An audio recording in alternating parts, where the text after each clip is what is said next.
Podcasting from Astrolab Studios, this is Continuum Drag, a weekly podcast where we revisit sci-fi, fantasy, and just plain weird shows that have faded from the collective consciousness and didn't quite make the impact that they intended. This week, Galactica, 1980, episodes 9 and 10. Troy, I'm beginning to get angry. I was getting angry about 5 centons ago. If Stedman's responsible for this, he should be made to purchase replacements. That idea's got about as much chance as a snowball in the Sahara. I think it'd be a good idea if you waited back at the ranch. Don't think Stedman's going to stand still for this. Standing, sitting. I'm sure he'll listen to reason. I don't think you realize who you're up against. I don't think he does either.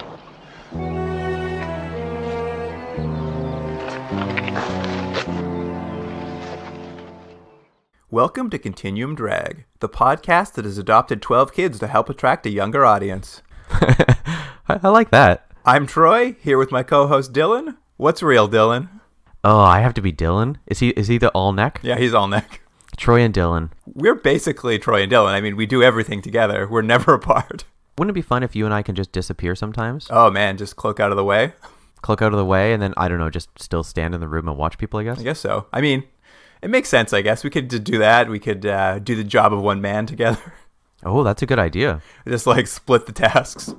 But hold on, we're splitting tasks, but it's because we're both invisible? Oh, no, I think it's just because we don't ever leave each other's side. Oh, I see. Okay, that makes more sense. You just focused on going invisible and, like, I don't know, going to the ladies' change room, I assume. It's more just a little peace and quiet. I'm very excited. This is the last 2 episodes of Galactica 1980. Mm-hmm. We're all wrapping up now, and I guess before we get into it, I think you've a little segment prepared for us. Yeah, it's the fan favorite, I've decided, which is, if you've seen this game before, but I've changed the name one more time, and the new name is, you have to either live with this person for 30 years on Galactica. Okay. Kiss on the cheek, because it's a kid show, that's as much as you're getting. Good. Or forget to turn off the stun setting. Wonderful. That's a great one. Thank you. So I have a few rounds. And you can pick who gets what fate here. Okay, I'm ready. All right, round 1. I've called this round Handsome Lead. Nice. And so the choices are, as obvious, Troy, Dylan, and then, because, as we'll talk about in the last episode, the third option is Starbuck. The return. Yep. So again, live with 30 years on Galactica, kiss on the cheek, and forget to turn off the stun setting. Ooh, interesting. All right. I'm going to live 30 years on Galactica with Dylan. He seems amicable enough. I think I could. If Troy lived with him for 30 years, I think I could get along with him for 30 years. Have they been living together for 30 years? Well, I guess they grew up together on the show. I'm not really sure, but he does seem like he doesn't have any strong opinions or ideas, so he'd be pretty easy just to like hang out with. Right. Kiss on the cheek. I'm gonna kiss Starbuck on the cheek. I know we've only seen him in this one episode, but he's not very bright like the rest of them, but he's more handsome, I think. I thought he looked a little bit like, oh no, I forgot his name. Forget it. Erase this. Okay. And I guess that leaves old Troy for the forget to turn off the stun setting. See, I don't even know how you could pick between the two of them, because they're so interchangeable. I think Troy is just a little bit more of a dick. It's not on the show, but he just seems a little smarmier.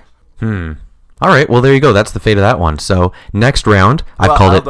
Hold on. Sorry. What did you think?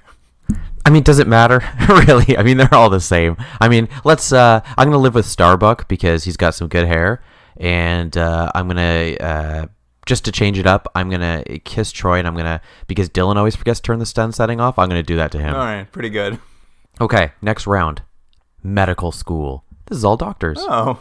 You got your Dr. Z, the original, Dr. Z, the new one, and finally, Dr. Spencer. And if you don't remember who Dr. Spencer is, he's the doctor that was dealing with those dead kids for 2 episodes. Yeah, that veterinarian they brought them to. yeah, exactly. Interesting. I am going to... Luke, you can't pick a 3-way with both Dr. Z's. Both are... Oh, what a dream come true. I'm going to kiss on the cheek Dr. Spencer. I remember him being pretty handsome. I guess I will live on Galactica for 30 years with the recast of Dr. Z.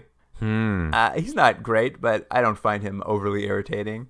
And I guess that means I'm going to turn the stun setting off for the original Dr. Z. The kid's just, like, too creepy. See, I would have a different opinion. I'm going to live with Dr. Spencer. Is that what you said? No, you're going to kiss him.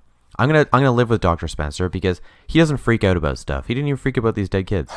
I'm going to kiss the original Dr. Z, and I'm gonna shoot the new Dr. Z just because of his stupid sideburns.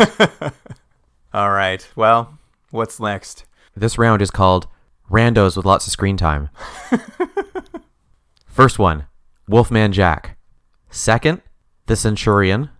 You could pick whatever Centurion you like. You could pick the one that was in the Halloween episode or the one in the last episode. I don't know what you prefer. But basically the Centurion that has a lot of screen time for some reason. And then another one for upcoming for this episode we're going to talk about, Hector Alonso. Oh, the farmer. Good question. I am going to...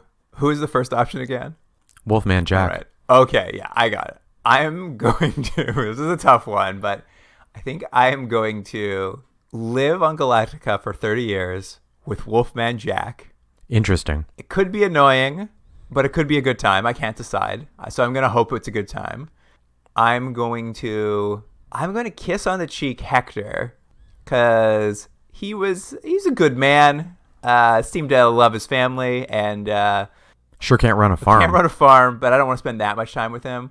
But I can't do anything else but shoot the Cylon, particularly because in this last episode, that Cylon was whiny and needy like no one's business, and I think that would just be too much. I feel the exact same way. Same picks for me. Wow. I did not think you were going to go with Wolfman Jack. I thought that would have been too much for you, but... Nah, he's... Whatever. I mean, we don't have to be roommates, do we? I guess we do. I guess that's bedrooms? The exact point. Yeah, separate bedrooms. We're probably all right. So this round is called Terrible Roles for Women. There's so many to choose from. I know, it actually was pretty sad. You got your, and this will tell you who, based on the options here. You got your Jamie Hamilton, obviously, who really, I feel bad for this actress. Oh yeah, she was left out in the cold. I got Nurse Valerie. She's the one that got lobotomized with the stun setting. Oh, I remember.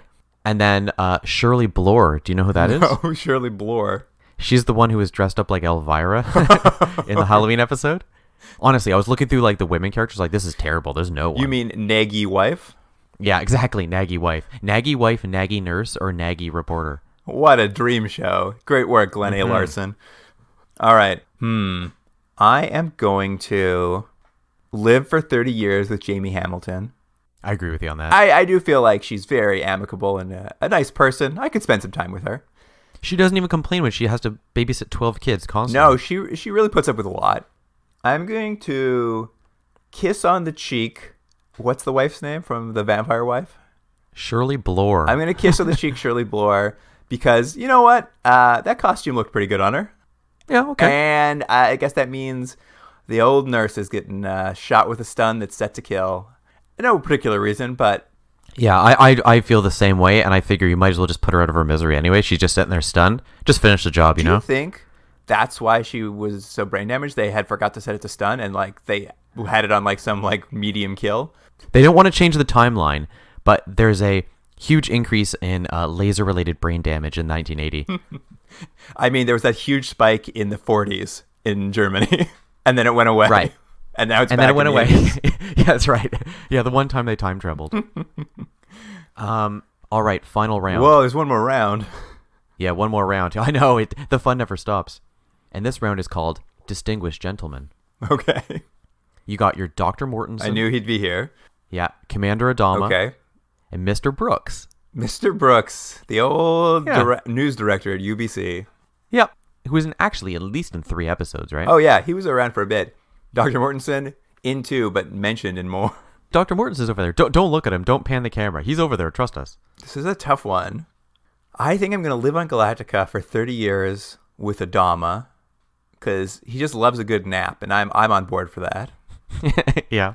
I think I'm going to... It's a tough one. I'm going to kiss Mr. Brooks, but only because I don't think I'm into kissing that fuzzy cheek of Dr. Mortensen. And I guess that just means poor Dr. Mortensen, with his hyperboles about Jesus, is going to get lasered. Oh, I couldn't disagree with you more. I'd live with Dr. Mortensen. Interesting man, lots of books. I would kiss Mr. Brooks, because why not? And then Adama, you idiot who brought us here to Earth, and then we're floating around, you get shot. Not only going to get shot, I'm going to send him out in the those little paws to shoot him out in space. And rip off that stupid fake beard off his face. He does look much better without that fake beard. Yeah, well. As we'll come to learn soon. Mm-hmm. All right, Jordan, that was great. Fantastic game. Thank you. Yeah, I put a lot of work into that. There were surprisingly good categories. Thanks. Okay, shall we get into the episodes? Yeah, let's do it. All right, here's the IMDb summary for episode 9, Space Croppers. Is that what it's called? Space Croppers? Yep, because they're farmers in this episode. Is that a pun on something? Yeah, sharecroppers. Oh, I think that's the right pun. Oof, write in if it's not. See, in my head, I thought it was the pun was going to be like, I'm like, space hoppers? Anyways. The lives of all Galacticans are in the hands of Troy and Dylan after a Cylon warship. I'm sorry, I'm laughing at that all their hands are in those two dolts. After a Cylon warship destroys the space fleet's farm ship, and food supplies have to be replenished immediately from Earth on Galactica, 1980. That's another anonymous one. They don't call it farm ships, though. They call them agricultural ships. That person doesn't even know what they call them. Yeah, it's true. And I actually feel like these anonymous ones that end with on Galactica 1980, they must have been in the DVD or something. I feel like they're like copy from the show, and that someone cared so little about the copy they wrote, they just called them farm ships. Anyways, so this episode, I'll start off with one thing I think is interesting is what you find right off the beginning of the episode is the Cylons are attacking the fleet, the Galactican. Galactican? Is that what they call it? Sure, Galactican fleet. And it's sort of a very needle point attack, which is to attack their agricultural ships, which is actually a great plan. That's a wonderful plan to essentially starve out the enemy. I was like, well done, Cylon. Well, this was nice, actually, because there's a lot of exposition here. Not a lot, but enough to kind of start explaining what on Earth is going on. Because the Cylons are attacking the agricultural ships, or agro ships as they call them, because That's right, yeah.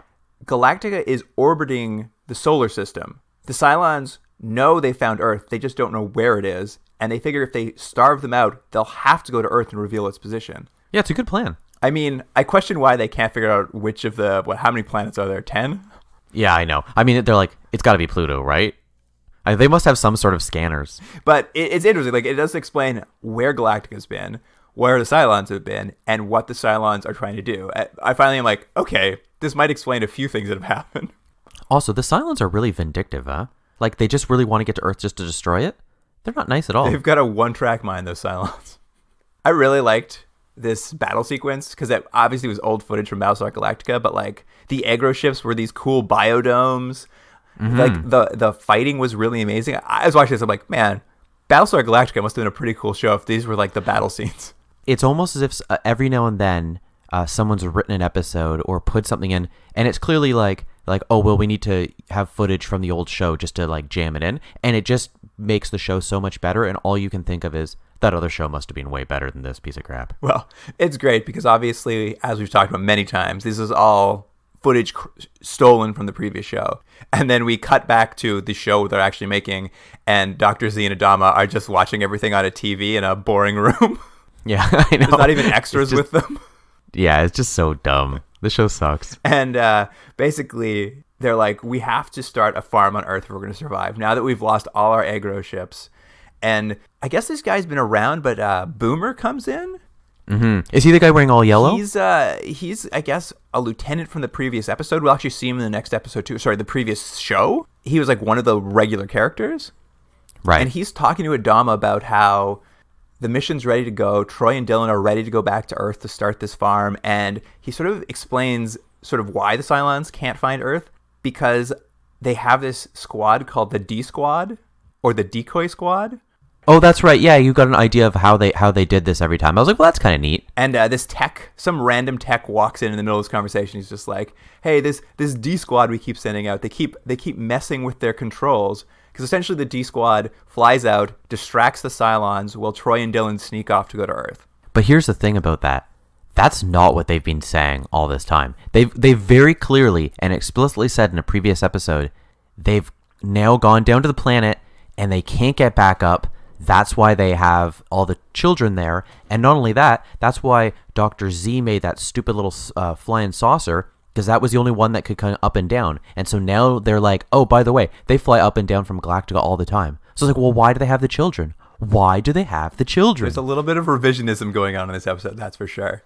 What I liked about this scene with Adama, Boomer, and this rando tech who takes care of the Vipers is he's complaining that the D-Squad pilots keep hacking their turbo button so that they'll launch faster and like go faster, and it's like causing stress to the ships or whatever. None of that really matters, but he comes in and says that, and we get like a 1.5-minute montage of ships launching. Yeah, a lot of them. And I don't know whether maybe the episode was running short, maybe, because you'll notice in that sequence when they're, you know, kind of retooling the show saying, oh, Troy and Dylan are here getting ready for this mission. We never see Troy and Dylan on Galactica. They just mention they're there. The amount of times you see them press that turbo button is hilarious in this show. It's just constant. That turbo button does everything you need the ship to do. Well, and they showed it in this episode for like a 1.5 minutes straight. It was just like shots of ships launching just repeatedly, the same shot over and over again. Yeah. They must have been running like a 1.5 minutes late. Like, just throw in a couple more turbo shots. We'll write a funny scene where they're doing stuff to their Vipers. Also, I thought that one guy that you're mentioning, the guy who's talking to Adama and Dr. Z, wouldn't it be better if he was played by Don Knotts? That'd be pretty good, actually. Yeah. He's very nervous. Anyway. But that gets us into like the actual proper episode, which is Troy and Dylan landing their Vipers in the middle of the night at this farm they're going to go talk to this farmer Hector at. There's a brief scene where they bump into a scarecrow and don't realize it's not a human being, but... Oh, that's right. Yeah, they're stupid. But excitingly, let me cut in real quick. You did notice, I'm sure, that they're not wearing those stupid jackets for once. That's it. That's the end of the jackets. No brand new costumes this episode. Yeah, and they're a little bit country themed. It's true. I mean, they're about to become farmers. Essentially, they're at this farm because I guess Hector has taken an ad out in a paper that Troy and Dylan have come across somehow. His farm's in trouble because there's a water shortage, and he's looking for someone to purchase a half interest in his farm and kind of help farm the farm.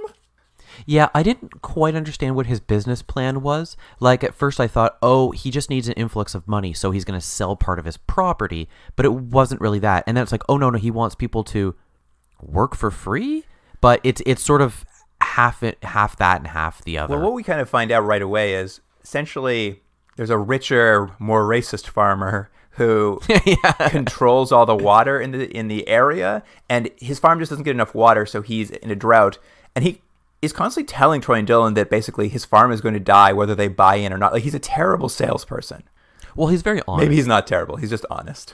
He's honest, yeah. So he's basically saying, like, they come and they show up and like, we heard you have a farm for sale. And he basically says, I have a farm for sale, but you guys don't want it. Like, things are not going well. And they're like, I think they will go well. We're spacemen.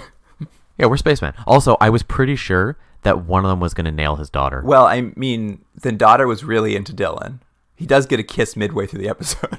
Yeah, a real farmer's daughter scenario. I thought there was going to be that whole thing of like him chasing him out of the room with a pitchfork sort of thing, but they didn't go in that direction. It's far too wholesome. Yeah. And besides, do you think Dylan would know what to do? No, he wouldn't. He'd have to keep checking his watch the whole time. Getting back to this, the adversary of the show, this farmer Stedman, who owns a large farm property and basically controls the water because it runs through his property, I guess. Looks a bit like a Texas oil baron. Yeah, that's what they have him looking like. He's a bit of a caricature of a villain. True. Melanie walked by when it was on. She's like, oh, do you know who that is? I'm like, no. Do you know who that is? No, I didn't. It's MacGyver's friend from the show MacGyver. Okay, I wouldn't remember that. I think his name's Dana Eller. It's funny, if you were to look up a photo of MacGyver, you would immediately recognize him because MacGyver just has this middle-aged friend he's always hanging out with. It's him. It's funny. My memory of MacGyver is not maybe what it should be. But yes, this is sort of how he's holding back Hector. Is he sort of runs or has control over the local farm association, so he can control where the water goes, and he also just has a bunch of henchmen he has do his bidding. So he really is a supervillain of some sort. Yeah. On a very local level. Can you just do that, though? Can you just, if there's a river running through your property, I don't think you can just dam it. Well, the idea, I think, is he has enough sway with his farm association So it's like all done under the auspice of a political move to help with the water supply. I think it holds up. I think there's like an idea here that's not actually terrible. Right. Okay. But yeah, Troy and Dylan buy into this farm. They take Hector into town to go buy some seeds for the farm. With his racist henchmen, like, chase them down in their truck and, like, throw a cigar in the back, and the entire truck bursts into flames.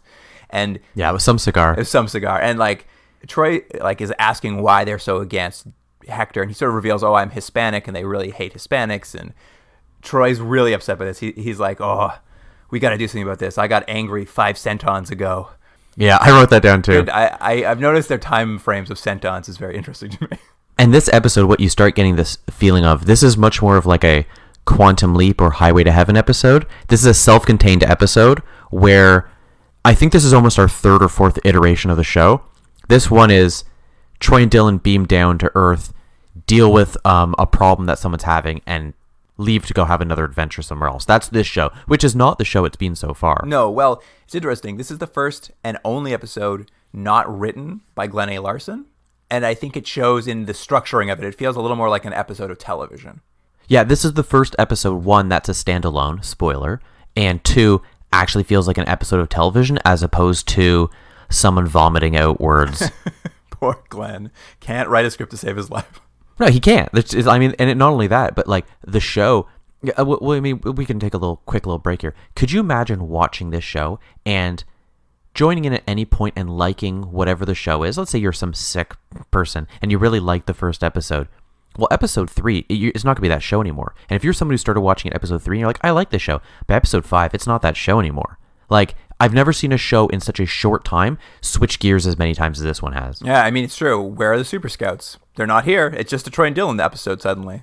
Yeah, and they make half-hearted attempts to explain things. Not that you really need to know, like, oh, well, the kids were doing this. But they just, like, oh, guys, don't worry about it. The show's this now. And then they'll switch back. It's just annoying for a viewer. It's true. Getting back to the episode, after this sort of attack on their seeds, Troy and Dylan go and confront Stedman, and there's kind of interesting. Stedman pretends to be reasonable and says, oh, sorry that my henchmen burned down your seeds. I'll take it out of their salary and pay you back for it. Yeah, he does it real quick. I was actually surprised about that. Yeah, well, he kind of is playing it like he might be a good guy. But his whole plan in this scene is he's got this horse called Satan who no one can ride. Yeah, I can't see where this is going. And he's just like, I'm going to get these 2 doofuses to ride it. And he like says, if you can ride this horse, I'll give you the horse in like $1,000 or something. And we get this moment where like they go up and stand next to the horse, and Dylan takes out his wrist computer, which can, I guess, read horses' minds or something. It basically it sees that the horse is not in a good emotional state, and they press a couple buttons, which apparently change its brainwaves, which would have been useful at many times if they could do that to humans too, but maybe it only works on animals. They're a little Dick Tracy watch. But basically, they calm the horse down, and then Dylan's able to ride it, and the guy's like, what happened? It's true. He's got those alpha waves in his wrist that calm that horse down.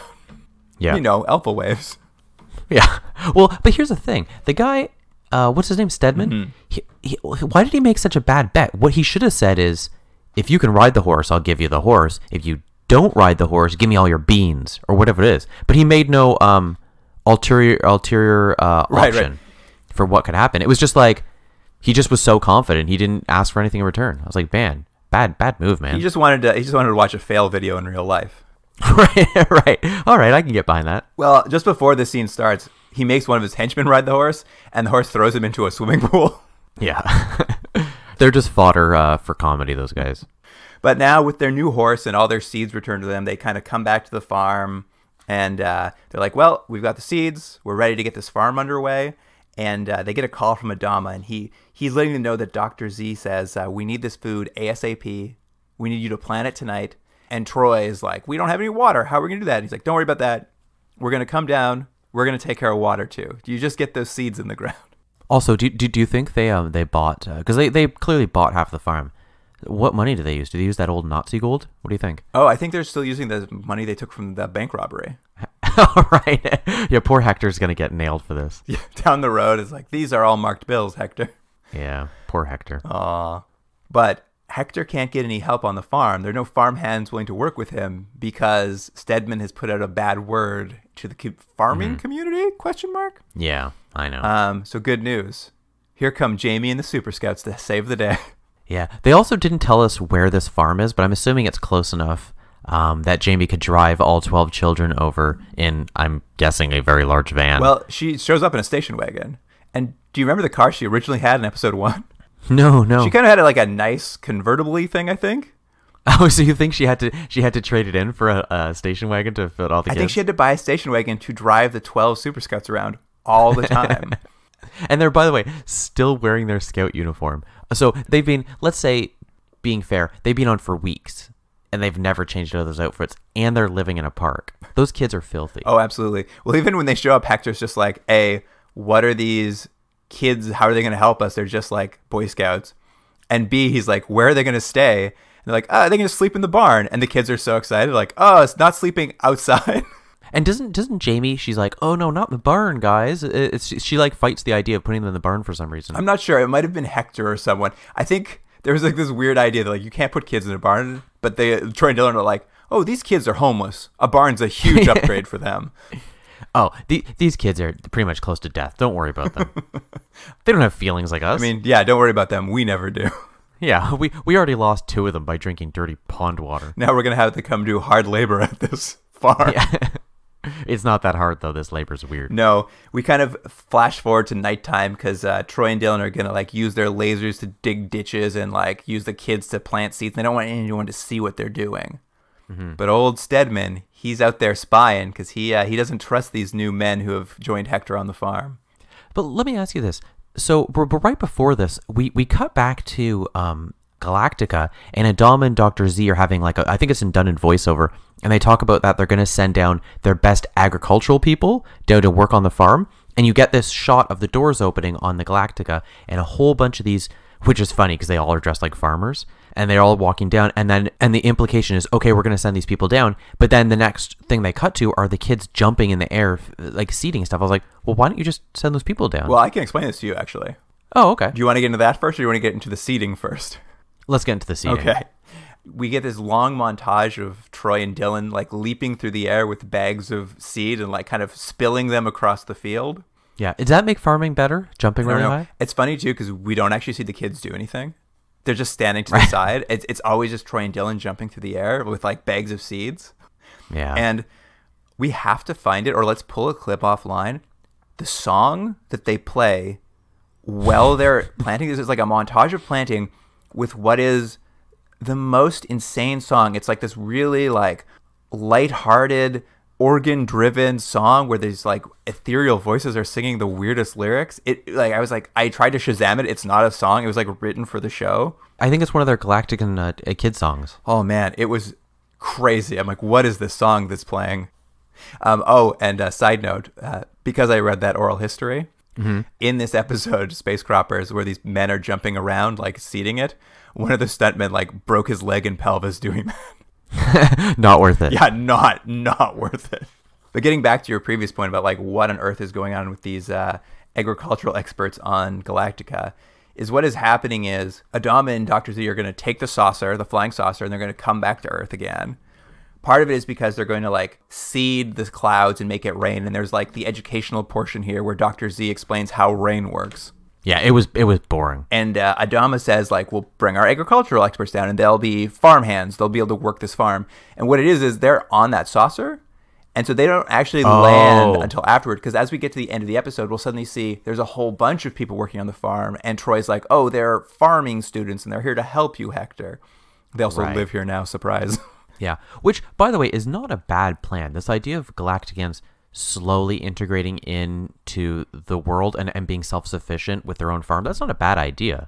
Honestly, it works. By the end of this, they have a farming colony set up. I'm like, this is the first time we've seen this show attempt to even integrate into the world they're in. Like, it's the first time this show has felt like a show that makes sense. Yeah, now that the seeds are planted, the flying saucer arrives. There's this huge like thunderstorm stock footage sequence where the rains come.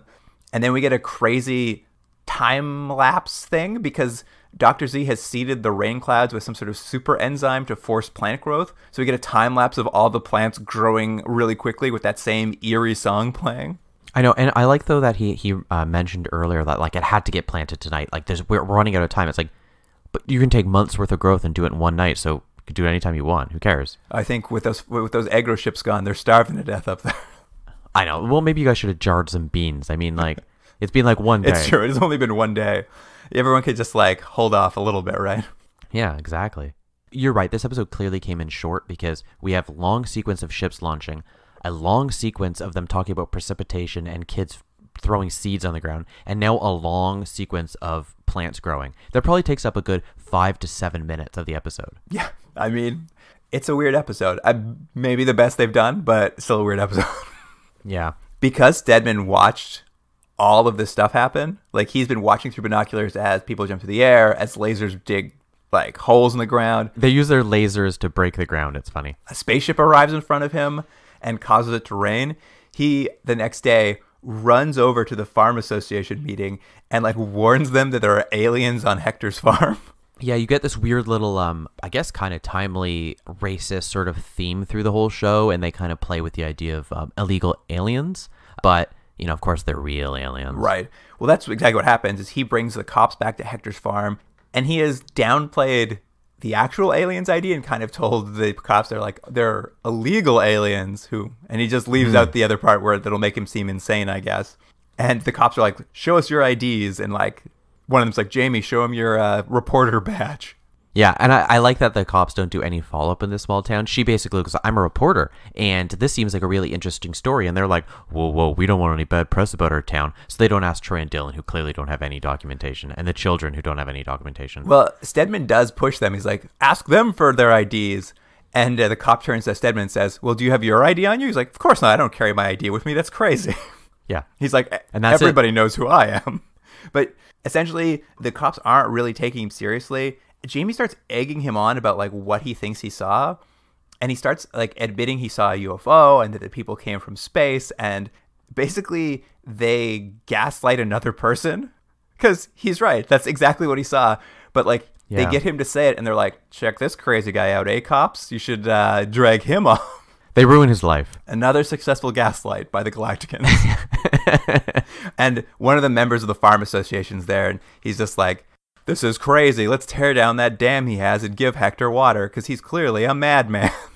Well, and I think it's also like they realize how ridiculous it is, and I guess also their point is, look how well he's done without having the resources, even though he hasn't really done anything. I mean, yeah, he's really pulled himself by his bootstraps, so the farm association wants to help him out.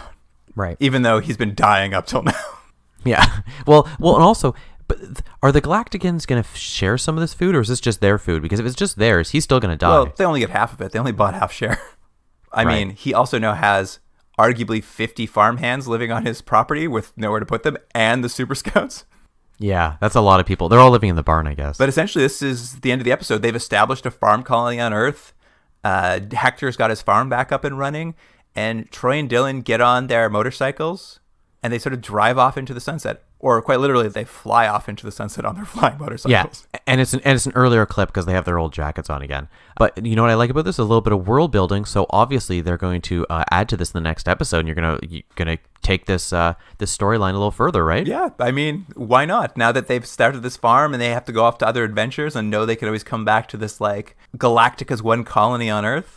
Yeah, they're not going to do something completely different and ruin the show at the last episode. I mean, that's right. This next episode is our last episode, although I don't know if they knew it at the time. But yeah, and it is something else. Should we get right into it? Let's do it. Here's the IMDb summary for episode 10, The Return of Starbuck. And just before you say it, let me cut you off real quick. For a show that was essentially insane, and it's like someone who didn't know how to make TV, this is just like, you're like, well, it couldn't, how much worse could it possibly get? Well, they just hit a home run with, let's just make this as bad as possible. Glenn A. Larson found a way. Yeah. All right, here we go. Adama, I had a dream. Do you wish to tell me about it?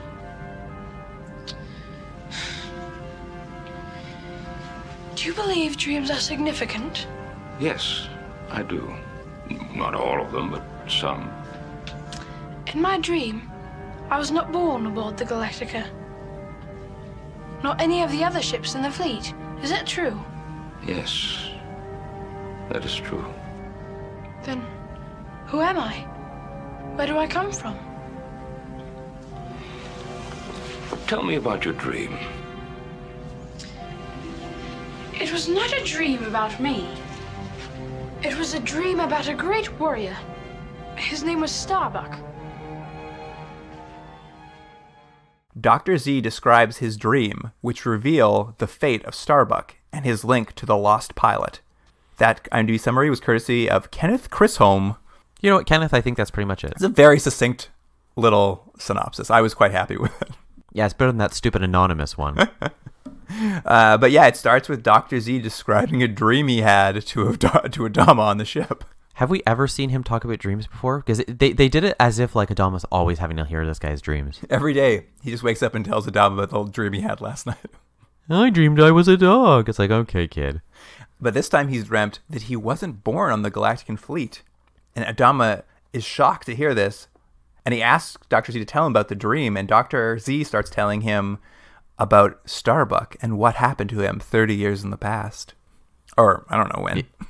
Well, I like that he asks Adama where he came from, and Adama dodges the question. And I was like, I wrote, I smell mistress. But essentially, this episode really boils down to, they should have titled it Dr. Z Origins. Dr. Z in this episode, the portrayal is much more like he's a child again. Where previously they had done him as this sort of oracle. You weren't quite sure, he was clearly the smartest person there. He got a doctorate at one point, and although Galactic doctorate, I don't know if it counts as much, but he's this wise person they go to. But in this episode, he's not shown like that at all. It's like he's this confused kid. Yeah, he doesn't know his history. He doesn't know who his father is, and this is what this episode is kind of all about. Yeah, maybe he should go to his little computer and go punch in some things and have it show him his history. Just do a simulation. Yeah, simulation. But essentially what we get is a flashback for the rest of the episode. And it starts with Starbuck and Boomer flying Vipers, battling Cylon Raiders. This is sometime in that 30-year journey to Earth, I guess. Mm-hmm. Although I guess it has to be 30 years ago because they haven't interacted with the Cylons in 30 years. So what's implied here is this is directly after Battlestar Galactica ended, or sometime, because it didn't Galactica end by them finding Earth? I think that's what it was, or finding a signal from Earth. So it's right around that time is what it is. I think they've just begun their journey. Right. I actually don't think it ends with them finding Earth. I think they have a near miss at the end of the series. Oh, okay. Anyway, they're having this battle. Starbuck, who is basically a brand new character to us. I didn't know who he was. I didn't know either. But I'll give him this. He clearly has more personality than they bothered to give Troy or Dylan in that entire series. He has a certain charisma, that's for sure. His Viper is damaged, and it looks like he can't make it back to Galactica after this fight. And he kind of tells Boomer, he's like, I'm just going to try to go find a planet to crash land on, and I need you to head back to Galactica and kind of live your life. It's really weird. It's kind of a death sentence, it seems like. Yeah, because they're like, Adama's like, they're like, we got to go back for him. And they're like, no way, we have to go forward. We can't stop for a second. It's like, I think you can. Well, I mean, that's what's interesting. I guess they're far enough away from Galactica kind of doing this run that it's difficult for them to go back for them, maybe? I don't know, because Boomer gets back to the ship. He's very reluctant to leave Starbuck behind. Adama, now without a beard. He's beardless Adama. He looks great without a beard, I think. Yeah, he looks better without the fake beard. That's why I'd spend 30 years with him. Yeah. And yeah, actually, I really like this scene because Adama actually they give this actor a pretty good speech about how they can't go back from, how they have to just keep going forward. And like, you can see it breaking his heart because obviously he loves Starbuck, and I think they might be related somehow. He says at one point, he goes, I love you, all of you. But he says that to Starbuck, and I was like, that's a weird thing to say. I think in that speech, I love all of you? Might say like, they're related. I missed it, and I didn't go back because I'm a bad host. But I think he does imply there's like, it's a son or something. Lover. But I like the speech. I was just like, oh, this is a great speech for, what was his name, Graham or something? I don't know. The actor who does it is like, he does a good job with it. I actually thought it was one of the better beats of the show. Well, the thing about this is a pretty good premise for an episode. Like the idea that someone's stranded, he has to kind of survive, blah, blah, blah, whatever beats you want to put in after that. That's pretty good. And there's also there's no reason they couldn't have fit this in with their original characters in some way. They could have had them crash somewhere and have to like deal with it and learn. Like this could have been Troy and Dylan. Exactly. There's no reason they had to do this, which is why it's so disarmingly weird to suddenly go, oh yeah, here's a character you've never seen before in 9 episodes. Obviously people had seen the original series did, but to go, oh, and now it's this whole story, and that's all it is. Like, you never see Troy and Dylan this whole episode. Yeah, other than Adam and Dr. Z, and I guess Boomer, none of the cast we've seen before is in the episode. He crash lands in a very big explosion on this desert planet, and it's got 3 suns and 5 moons. Yeah, I noticed. I actually wrote the same thing. I mean, I'm like, whoa, this is quite the planet. Mm-hmm. And it basically what you're getting is desolate. There's no life to be seen. Yeah. He names the planet after himself immediately. He calls it Planet Starbuck. Yeah. And we get a lot of voiceover in this episode, whether it be A ton of voiceover. Whether it be Dr. Z describing his dream or Starbuck just kind of filling us in on his internal thought processes. But I did like, as he was wandering the desert, he has one hope as he wanders the desert. Do you remember what his hope was? I don't know. What was it? He hopes that he'll find a primitive race who will worship him as a god. Oh, right. Yeah, you know, that's the thing. His character was for all the irritating idea of having this character suddenly show up, he's by far a more three-dimensional character than the characters we've seen before in the past. And you're like, oh, I can see. He's an interesting person to spend time with in this episode. I mean, I maybe wouldn't go as far as a three-dimensional character in this episode, but he's certainly more interesting and engaging. Right.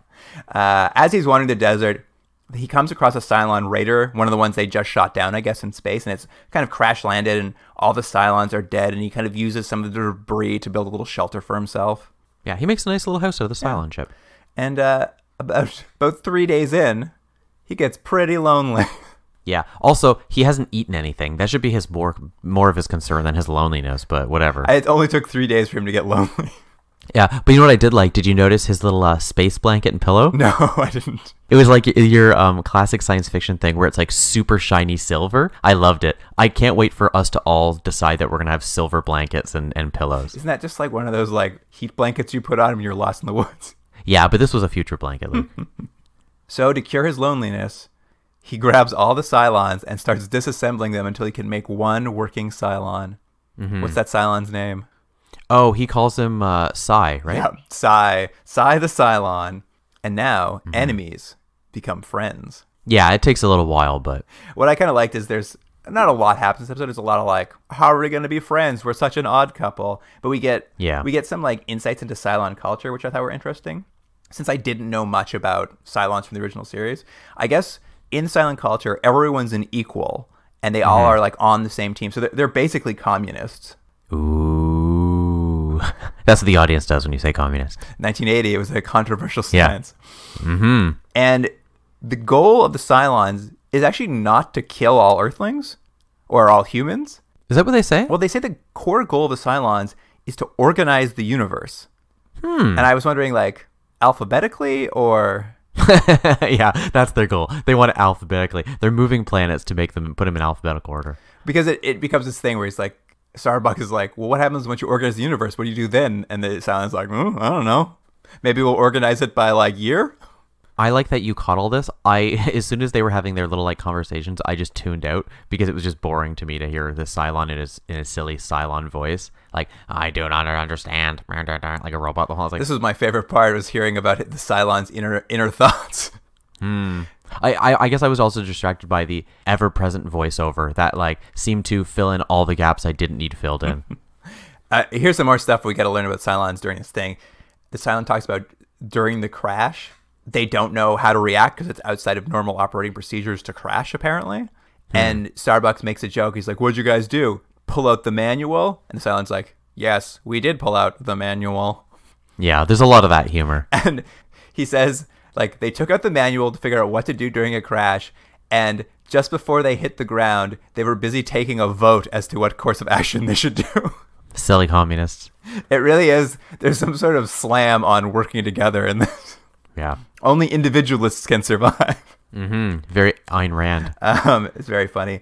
And then we get a couple like insights into Caprica culture. Not a lot. Mostly a lot of gender talk and like the role that genders play and how women are weaker.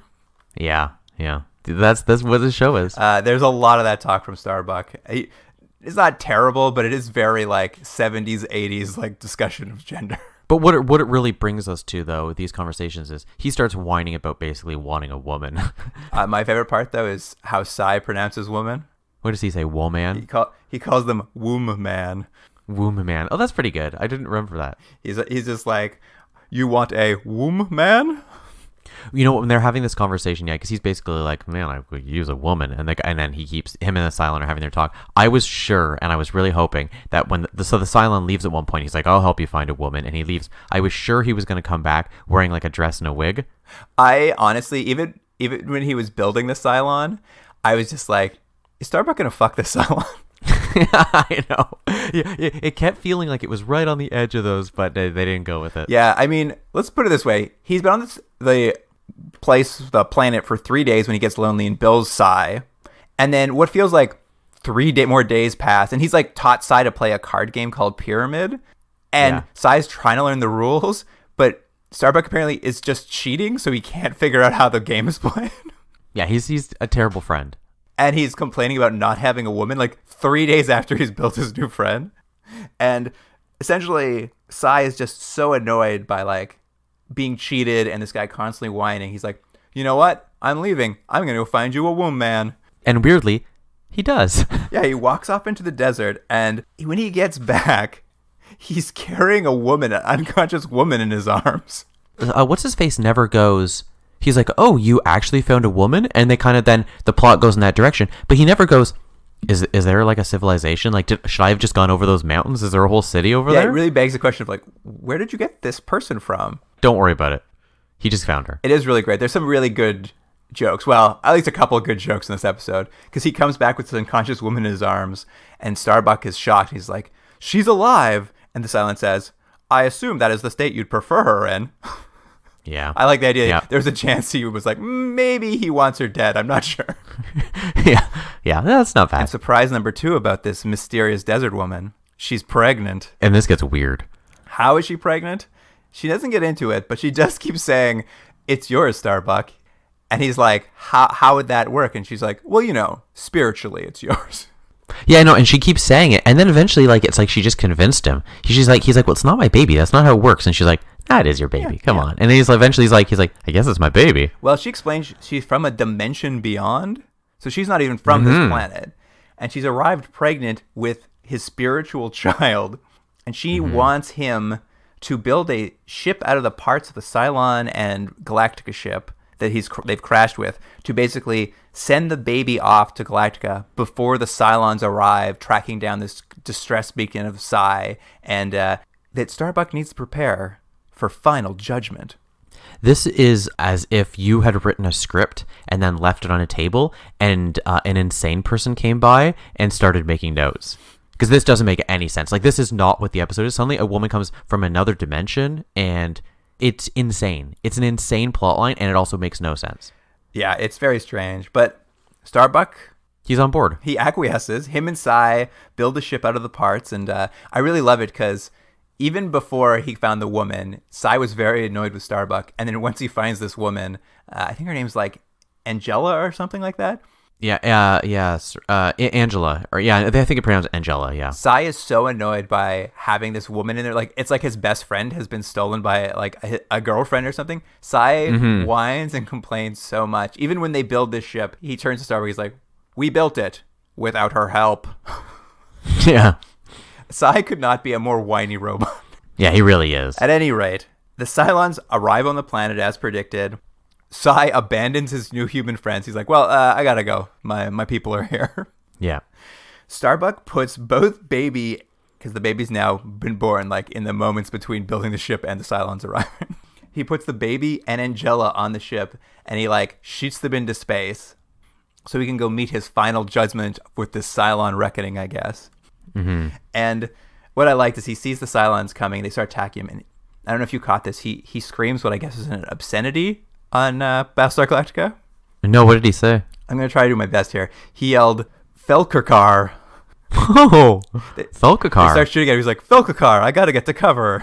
I did hear him say frack a couple times, which I know is a Battlestar swear word, but I don't think they've used it at all in this show. Yeah, this would be the first time they used that one, too. And as he's like cowering from the approaching 3 Cylons who are shooting at him, Sai returns. He's decided to side with his good friend Starbuck after all. It's just like such a heartwarming story. Can I interrupt with one weird little thing you may or may not find interesting? Yes, please. Did you recognize Angela? No. So she was also the character of Judith Chapman in Beyond Westworld, the woman in the first episode that got replaced. Really? Yeah. So in 1980, she did an episode of Galactica 1980 and also an episode of Beyond Westworld. That's the lady that they replaced. Because I recognized her right away. I was like, where do I know her from? Where do I know her from? So I went and looked it up, and that's who she is. That's amazing.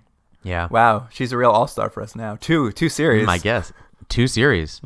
And sadly, only 1 episode in each. Well, probably best for her. Yeah, that's true. At any rate, with these Cylons attacking, Sai uses the fact that he's a Cylon to walk out there, and like it's kind of like a Western shot where he walks out in front of all 3 of them. I don't know why the Cylons are so dangerous, because they're the slowest shots in the West. He managed to shoot 2 of them down before the 3rd one like blasts him. And, Starbuck shoots the last guy and runs over to his dying Cylon friend. And as Sai dies, he says, "Not human, not Cylon, friends." And they have this pull-out shot of, you're supposed to feel real emotional about the time they've spent, which is mostly just Starbuck cheating him on cards. Yeah, it's been less than a week. Yeah, exactly. Yeah. But also, why can't he just rebuild him? He already did it once. No, I think they have a line where he's like, I can never be rebuilt now. But you have 3 more Cylons to build parts from. Yeah, it could be fine. I like to imagine that after this episode ended, he just rebuilt him. Well, I mean, he's going to get lonely again. It's only going to take 3 days. And as in this sort of aftermath, as he's lost on this planet with no friends and no help to come, Angela suddenly reappears on a cliffside looking down on Starbuck, where she judges him. It's really weird. And she judges him to be a good man. But also, it's funny because when he shot Angela and the baby into space, the implication was there was room for 2 on the ship. No, they don't imply it. They say it. She said there's room. And he's like, You go. Yeah, you go. I don't need to be there. She's like, okay. But what it turns out is she just phased back to her dimension and then phased back to the planet to watch Starbuck, be abandoned on this planet. And then she just phases away again, just leaving him by himself. It was very much like do you remember in Space Above and Beyond, the episode where Hawks was by himself on the planet and What's-Her-Face kept showing up? Oh, Zombie Vanson. Sexy Zombie Vanson. Yeah, it was a little bit like that. A little bit like that. I was also wondering, I'm like, if you have superpowers that allow you to phase through time, why not just phase the baby onto Galactica? Yeah, it's because it's stupid and doesn't make any sense.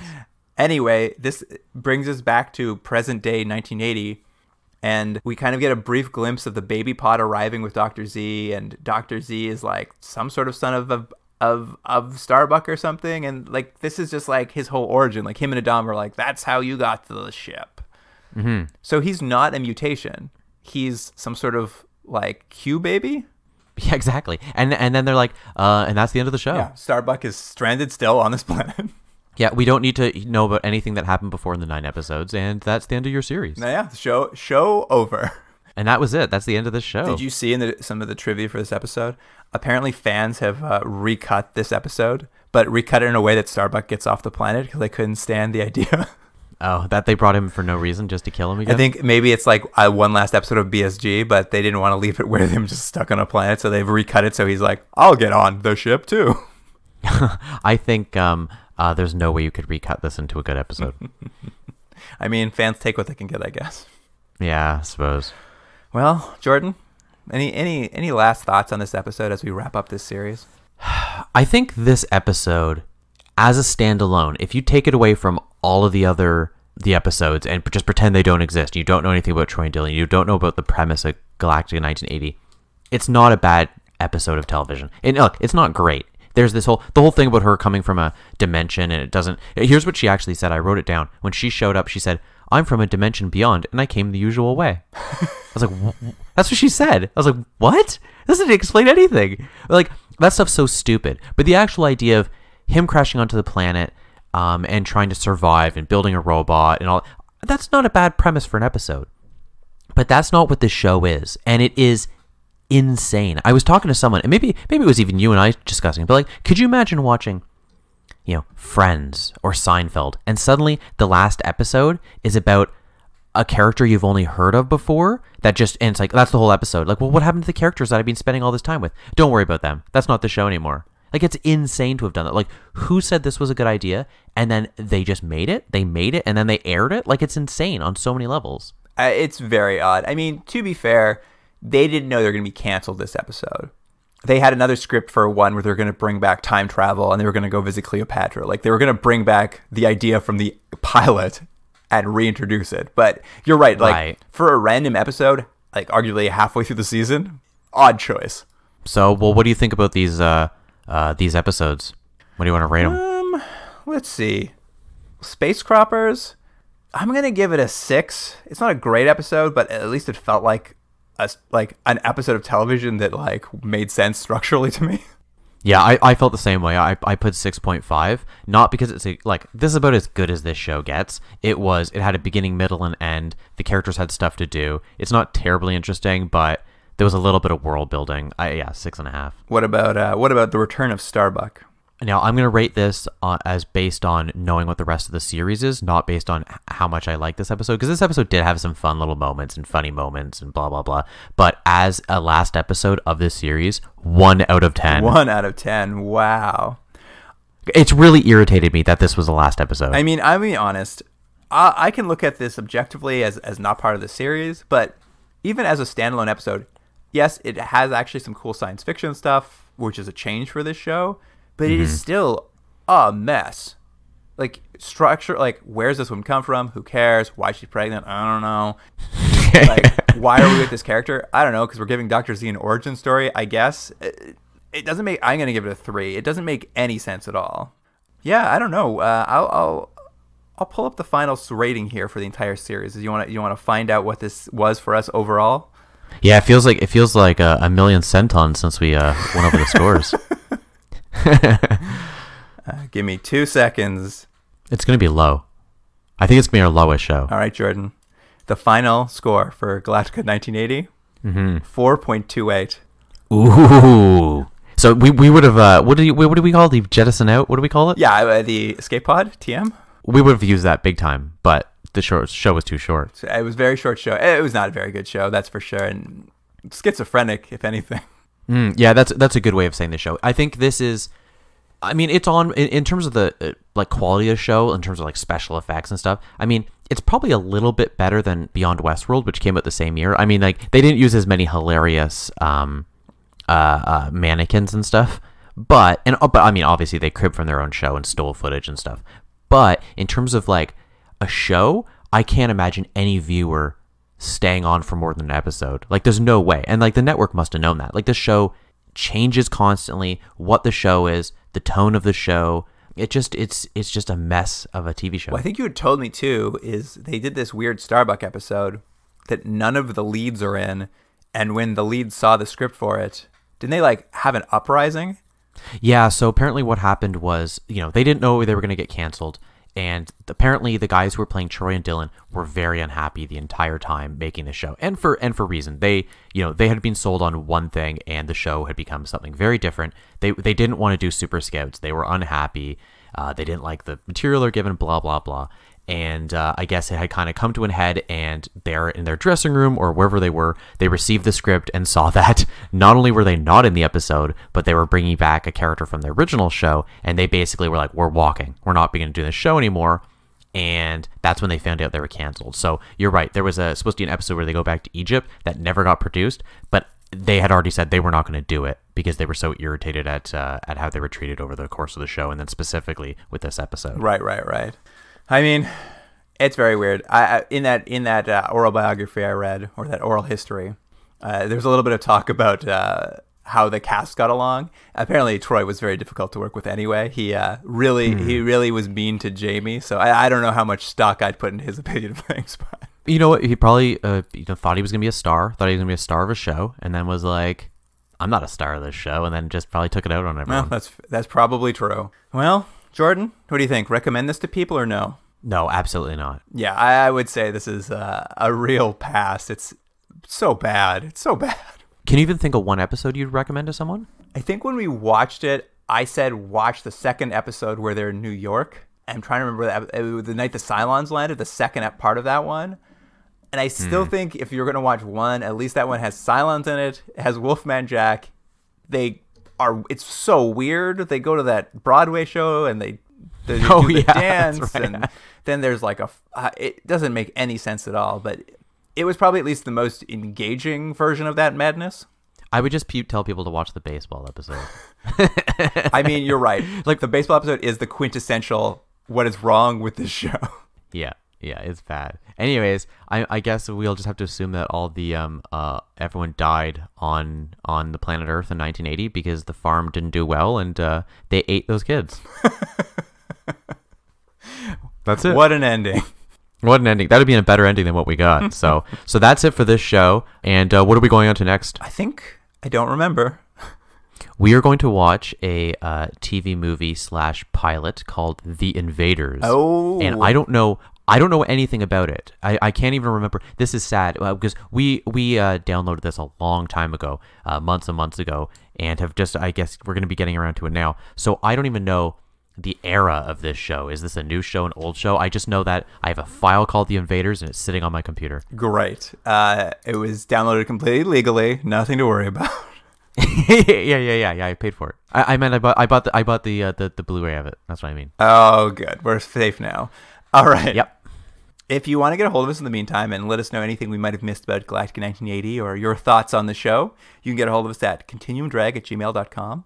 Or you can follow us on Instagram and Twitter, where we're always posting clips from these shows or little images, and we also can talk more about the show with you, I guess. I don't know why you'd want to, but we can. Someone will want to, eventually. All right, Jordan.